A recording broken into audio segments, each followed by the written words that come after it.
Welcome to Whiskey Wednesday, where we discuss the internet's most important topics, and today we have a really important topic.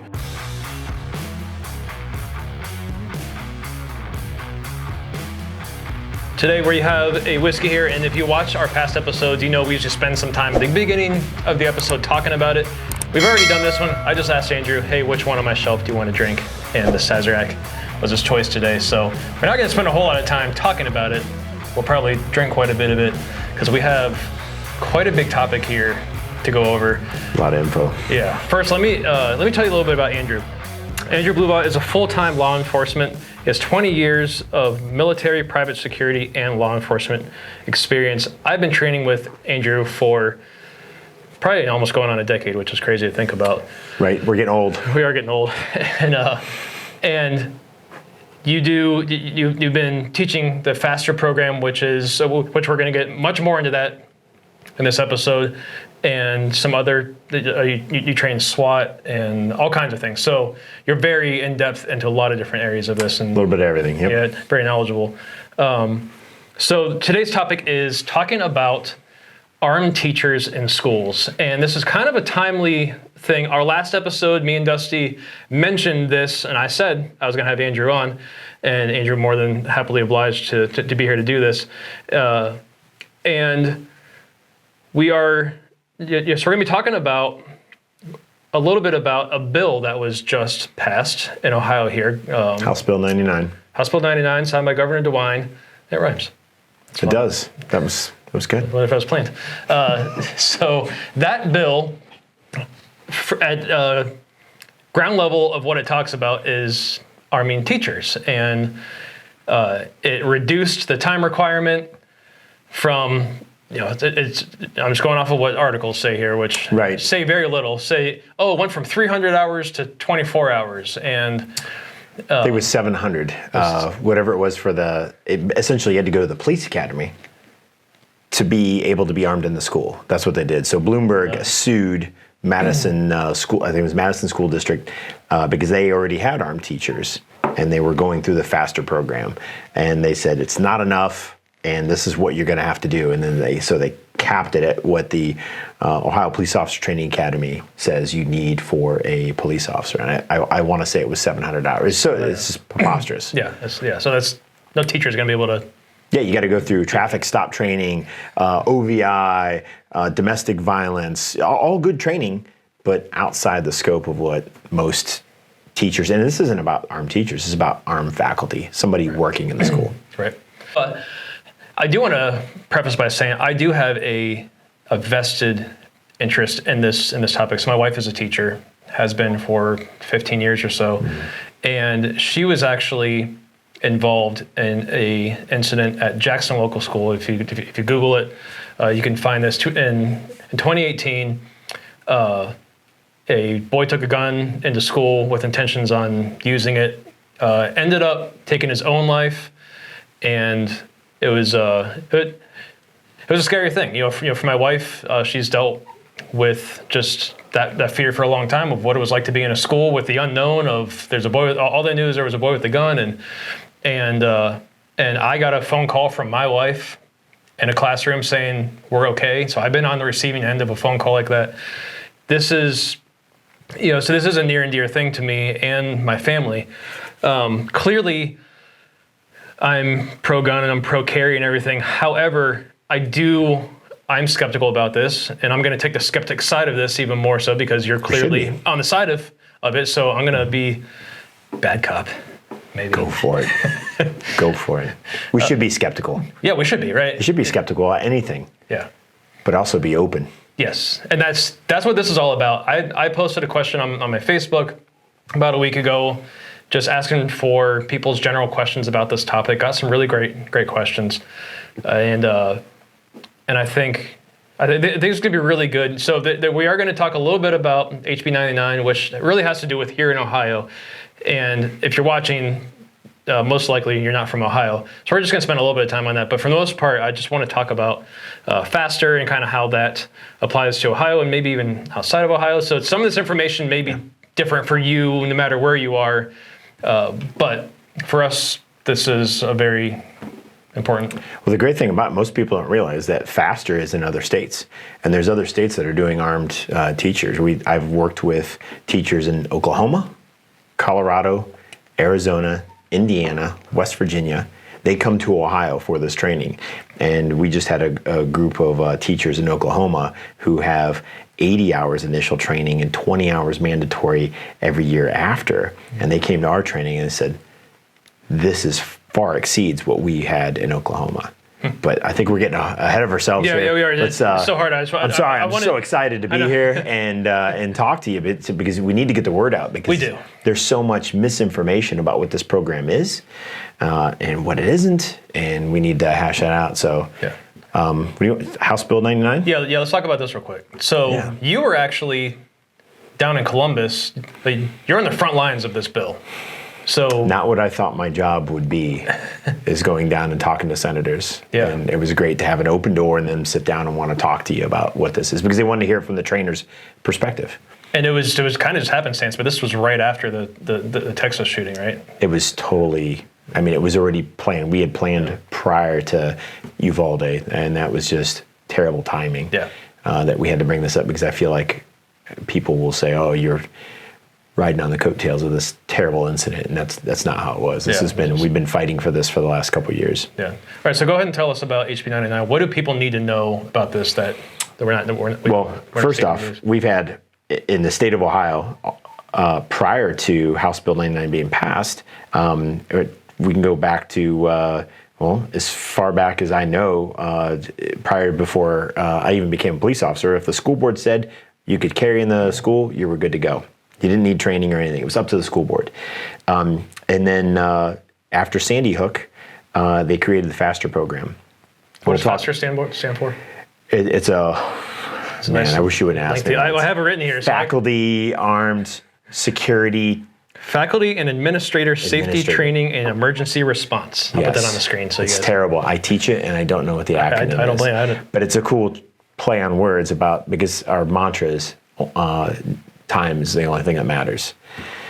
Prior to, we got FASTER program started.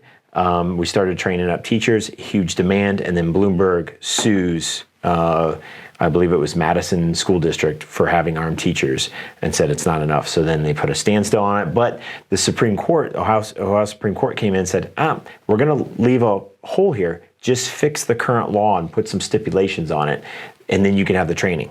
And that's what House Bill 99 did. Was it went in and saw, we had a gap in here. We need to make sure that there's some bullet points, some stipulations that people need to go by. Who's going to fund it? Where's the money go to? Who's running training? Who's authorizing training? And what do you have to do to get trained up? And who's running it? So right now, what they've come out and said was Department of Public Safety in Ohio. They're overseeing it, so it keeps it away from OPATA, which is the governing body for law enforcement, because it's a little bit of law enforcement, but there's a lot more to it. So they fixed that bill. Now we're open up again for business so that we can start training and qualifying teachers. In House Bill 99, the big things that they brought up was 24 hours of initial training. And I think when you read it, it's kind of tricky because it says maximum of 24 hours. They did that. I thought it was like, wait, that's all we could do. What they did was they put a cap on it so nobody could come back and say, oh, you have to do 700 hours again. We're going to bump it up again. So it's a maximum of 24.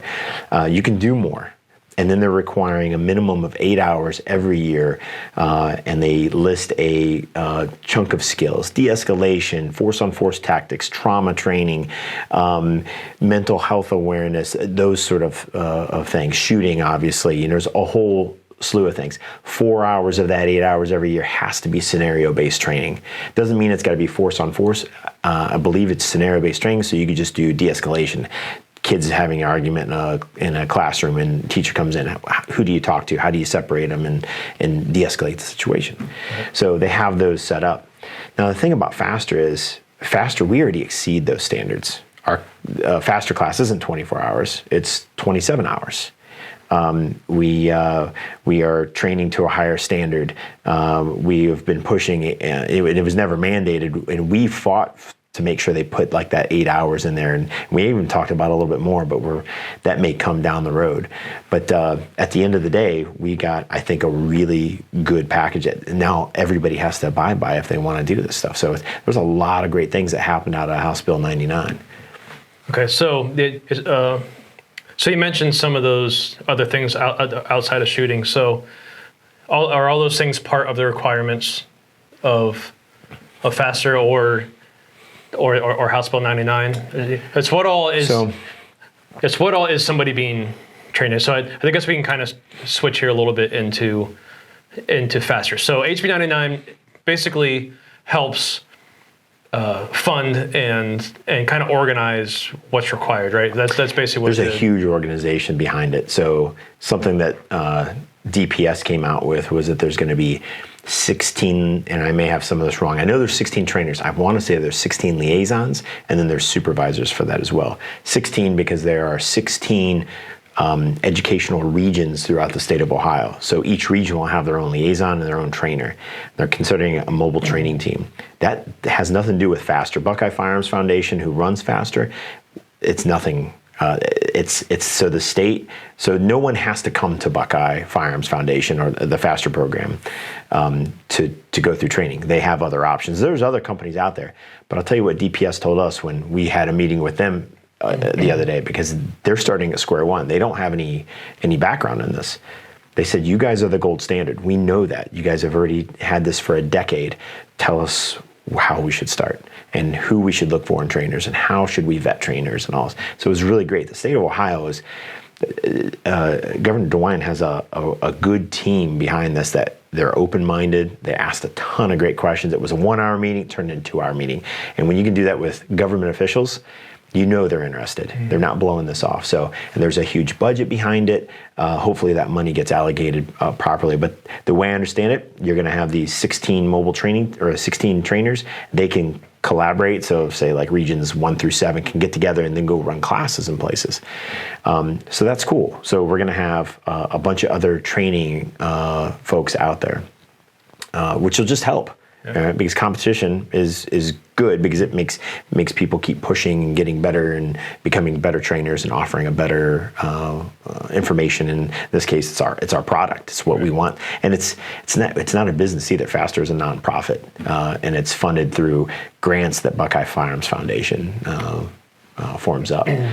So that's the gist of how that's going to work now. How they're going to run their stuff, I don't know. I think they're going to model it after what we're doing at FASTER. And right now, FASTER started after Sandy Hook, when Jim Irvine, he's the co-director, him and Joe Eaton, and they're unpaid lobbyists for Buckeye Firearms Foundation. And Jim Irvine, he doesn't get paid for this. He's an airline pilot. And after 9/11, he was like, this is awful. I was sworn to protect these people on my plane, and now we don't have enough tools. So he's a big proponent of, armed pilots. He's a big proponent of air marshals, of having proper security in place. And then when Sandy Hook happened, he goes, why are we treating schools differently than we do? Why is an airport more secure than a school? Right. That's not good. So that's where they started the FASTER program. They got in with John Benner down at TDI, Tactical Defense Institute in Southern Ohio. They started doing it. They realized they had probably too many students to handle. Plus, in the southern portion of the state, we need somebody up north. So we created a training group up north.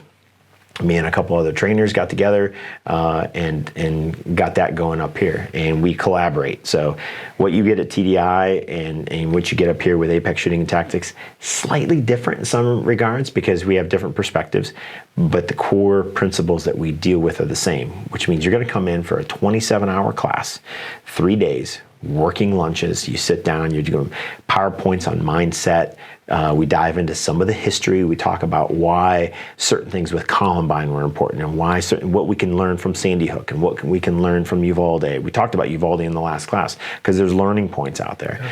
And it's not just faculty. This is the other thing I want to bring. It's school resource officers. We get resource officers from all over the place. We just had a school resource officer from Colorado who didn't care for some of the trainers out there and came to Ohio because we are setting the standard here in Ohio, and came through our class. So they're going to come in, they're going to go through some mindset stuff. We're going to talk about why this is so important, talk about what's called the stopwatch of death, which is how many people are dying in active killer instances every minute when somebody doesn't confront the killer, and why it's so important to utilize that time appropriately. Then we get on the range. I guess I got to back up because this isn't really faster. We actually have a pipeline.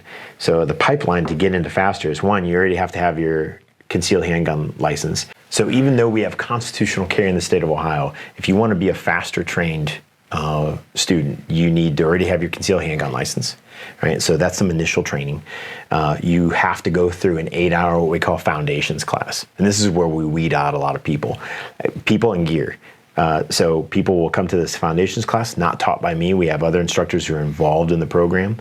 They come in, they work on grip, sights, trigger, some terminology, understanding reloads, drawing from the holster, very basic stuff, and make sure that when they come in, they understand high thumbs forward grip, how to manipulate the trigger, what the sight should look like, and then how to draw. So we don't spend a bunch of time because we got people behind the curve on it. So then that's the precursor. A lot of times they'll find out in foundations, they'll tell the person, like, bro, you're not ready. Come through foundations again, go take this guy's class, do this, come back in a year or so, and we'll be more than happy to help you out. So I think it's important to say is these teachers and faculty aren't just showing up to your class the first time ever handling a gun before, These are people that have the mind, hopefully have the mindset, because they've chosen to do this. They've gone through steps prior to this and everything. So this isn't, Mary the science teacher decides that she wants to start carrying a gun. She shows up to faster and wants to do this. So many of them already have a background. Many of them are IDPA shooters, shoot bowling pins on the weekends. They're avid hunters, or they just enjoy shooting. They're involved somehow in it. There's very few that are just come in with very little experience, but that does happen. So they come in, we start off with that mindset portion of the training, and then we get right on the range. And we start off dry, put chamber blocks in, and we just have them do some draws. We take a look at their grip, refresh their memory on what we were looking for with grip, what grip pressure is like, how to manipulate the trigger, sights, and do a couple of draws. And then we get out and we start doing live fire. We ask them to bring 1,000 rounds to training.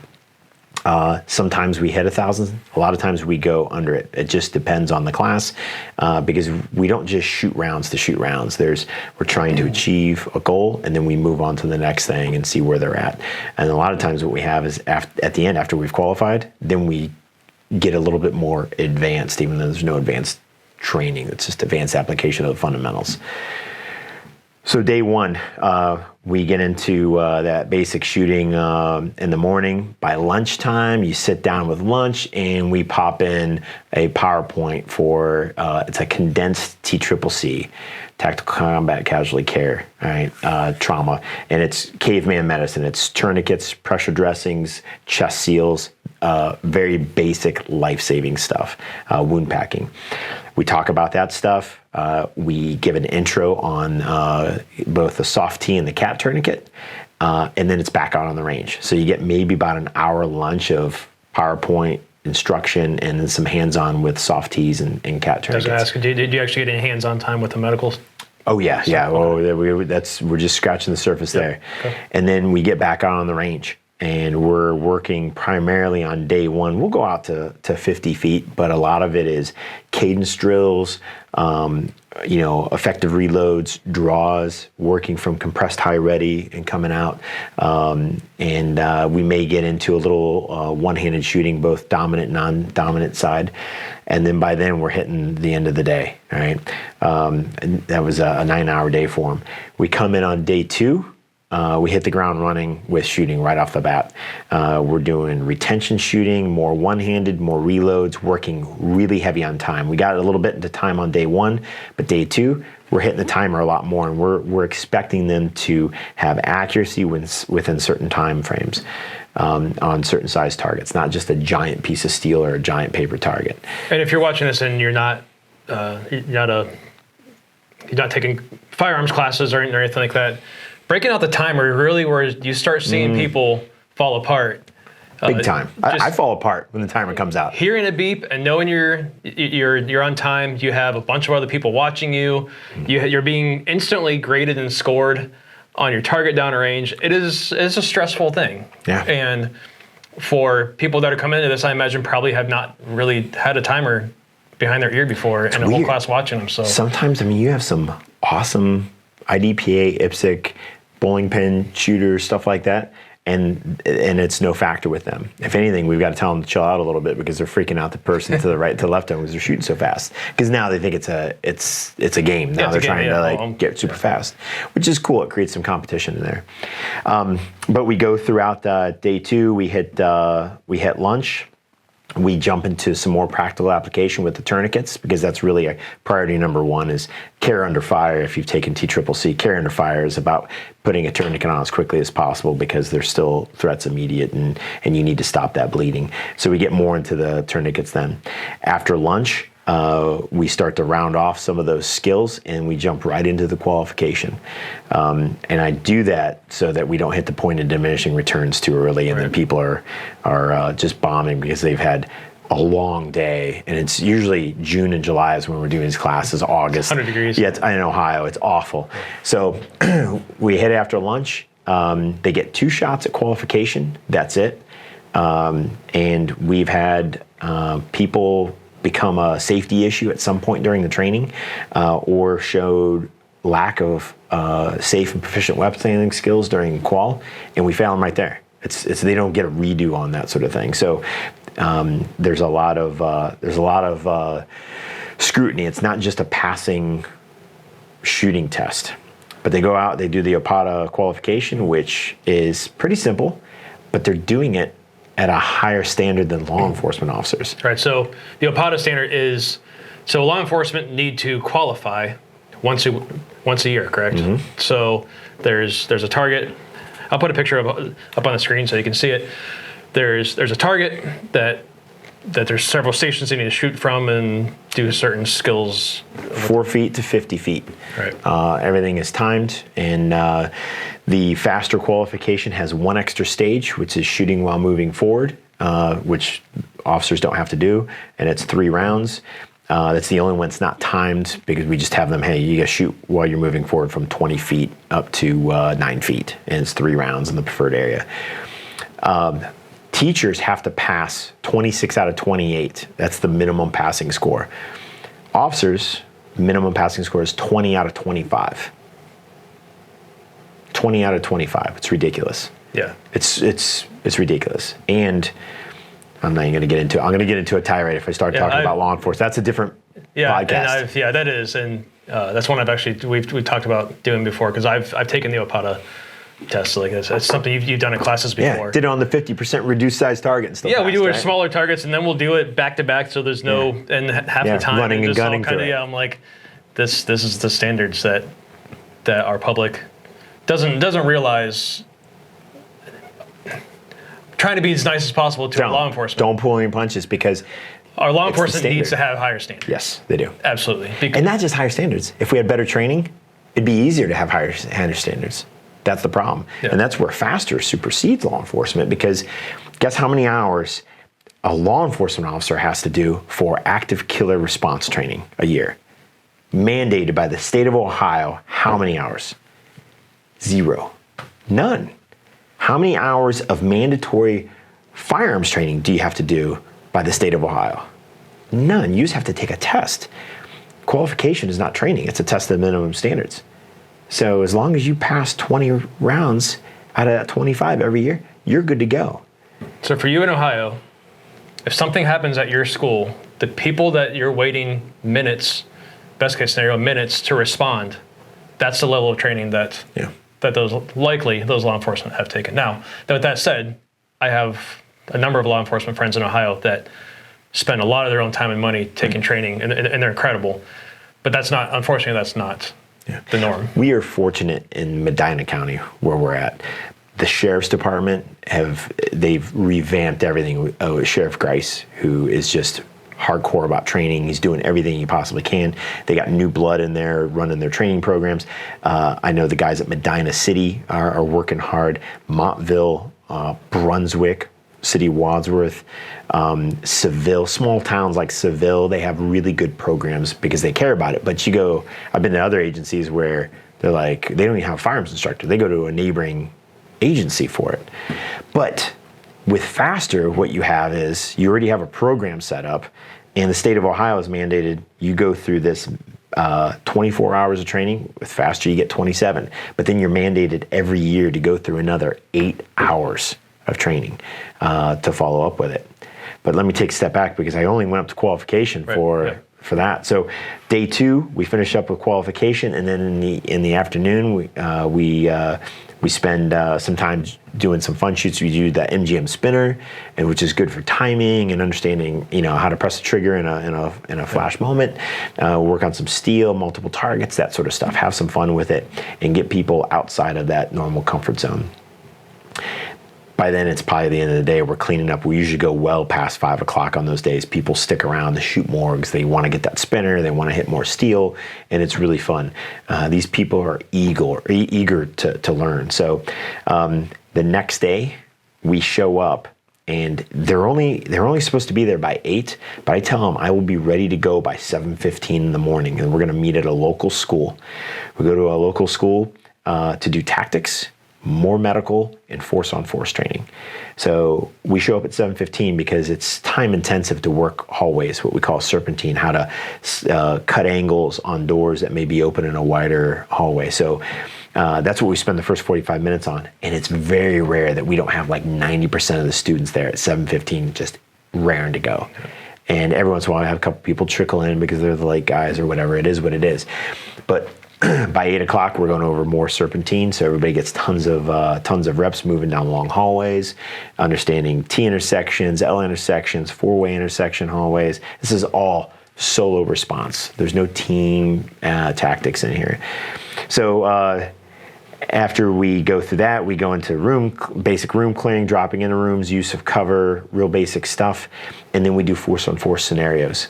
So we have role players, very specific scripted scenarios that are shoot, no shoot.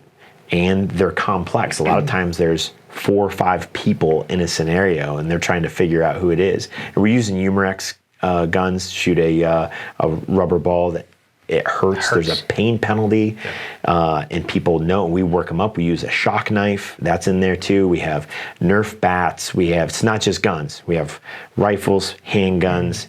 We're initiating a lot of scenarios with blanks in the building, so they hear that. We have people screaming who are injured. We've had people break down afterwards. They go through the whole thing, everything's good, and then they just go, "Oh my gosh, I need a minute." Because it was just overwhelming. They've never experienced anything like that I've been to a couple of those. I've been on the side of I've helped. I've been the bad guy before. I've been a bystander, and I've taken the classes too, and I've seen all sorts of people bow out of it just and break down because of the fear of the situation. Your mind really takes over in the situation and realizes this isn't. It almost doesn't realize this is training, and it thinks you hear gunshots, and especially for people who have never done that before, don't spend time around guns. It's a terrifying thing for a lot of people. So So while they're doing scenarios, there's always downtime in scenarios. Because you've been there, you're waiting there for your turn. That's where we have one of our TCCC or tactical paramedics who are running the medical side of it. They're in there teaching them wound packing, chest seals, more tourniquet work, improvised tourniquets, improvised chest seals, improvised wound packing, and pressure dressings. So they're doing that in a lab while everybody else is going through scenarios. So they get a ton of reps on that. Yeah. So they typically go through 3, sometimes 4 scenarios where they're responding. And that's actually a really good number. That doesn't sound like a lot. It is a lot because you learn a lot also from being a role player, as you know. Yep. Just even if you're just an injured person, you watch how somebody moves through and safety violations, that they're flagging people or, trigger affirmation, they're touching the trigger. And we bring that stuff up and all of a sudden you start to realize we may have seen it in the first couple scenarios, but after everybody hears it, then it goes away, because guess what? We're training them. It's education. They're learning. We finish off the day, debriefs on all those after they're done, and they get certificates along with their qual sheet. Now, at any point during this, and this has happened, it's rare, but sometimes you find somebody, you're just like, they're not ready. I don't care if they scored a 20 out of 28 and they were one of the top shooters, and these guys have never been top shooters. There's always something weird about them. But somebody who just doesn't seem right, they're not ready. And we'll tell them, here's your qual sheet. We're not giving you our certificate. We don't believe you're ready for whatever reason. Sometimes it's lack of maturity. Sometimes they're just a little off on things, and you're just like, you just don't fit the bill. And we'll contact their school and we'll let them know, hey, Bob Smith didn't get a certificate, and this is why. And we'll document it, because it's my name that's going on their certificate, saying either you passed, and if you don't pass, you don't get a certificate. It's not a certificate of attendance. You completed the program. So we're pretty strict on that. Now, they can always come back, and maybe they've changed or whatever else. I don't see a lot of those people come. I can't remember ever having one come back. Yeah. But we've had people not pass qualification and struggle during the scenarios, and hey, I'm not ready for this, but I want to come back again, and I want to come back again. And they work through it, and they grow, just like a cop, a soldier, a sailor, a Marine, airman, civilian. You keep learning, you keep chugging down that track, getting those skills. And then the follow-up training that we do a ton of this, and it hasn't been mandated by the state, but now we have a clear path. But up till now, what we've done is I meet with schools a lot and do one-on-one training with them. Sometimes they'll come to me, sometimes I go to them. They're silly. We tell them, you are negligent if you don't go out there and seek further training. Either come to us, and there's grants for them, to pay for it. Some of them have built it in their budgets. But they need to go out and do something. I've taught, you guys have helped me with scenario-based training at some schools. We've done medical at other schools. We've done even just training their unarmed folks on how to respond to these situations. The big thing, what we tell them is, when you go away, you need to network. You need to network with the local law enforcement agencies in your area, invite them to training, train with them. They should be the ones calling you. We'll always call them. They want to come back and call, we'll call them, but they should build those bridges so that they know what the local law enforcement's response is, so they recognize who each other are, so you reduce fratricide, any sort of blue on blue type of incident, and it just builds the program. People start realizing, these cops will realize, hey, I got to start shooting better, because, Sally, who's the English teacher, and Barb, who's the secretary up the front, are out shooting me every time we go shooting. So I'm going to up my game. Yeah. This is running a little bit long. I think this is going to be a 2-part episode. It's going to have to be. So we're going to pause here, and I invite you guys to come back next week and hear more about I'm really going to dig in, ask more questions, really dig in more of the meat of what's going on here, and try to understand more. So thank you guys so much for watching this. Leave us a comment down below. Make sure you hit the subscribe, the little bell thingy, so you get a notification when we post good stuff like this, and you see us back here again next Wednesday. Thank you guys so much, and we'll see you next time. Cheers to M2 Lessons. Cheers.